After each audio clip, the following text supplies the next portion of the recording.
بسم اللہ الرحمن الرحیم۔ نیز یہ کہ لوگوں میں حج کا عام اعلان کر دو کہ وہ تمہارے پاس ہر دور دراز مقامات سے پیدل اور چھررے بدن کے اونٹوں پر سوار ہو کر آئیں، تاکہ لوگ وہ فائدے مشاہدہ کریں جو یہاں ان کے لیے رکھے گئے ہیں، اور جو جانور ہم نے انہیں عطا کیے ہیں ان پر مقررہ دنوں میں اللہ کا نام لیں اور ذبح کریں، پھر انہیں خود بھی کھائیں اور تنگ دست محتاج کو بھی کھلائیں۔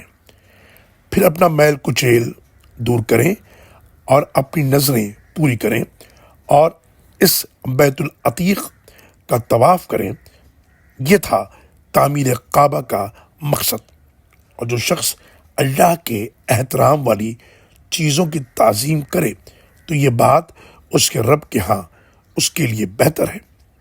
نیز تمہارے لیے چوپائے حلال کیے گئے ہیں سوائے ان کے جو تمہیں بتلائے جا چکے ہیں، لہذا اصنام کی گندگی سے بچو اور فضول اور ٹیڑھی باتوں سے بھی۔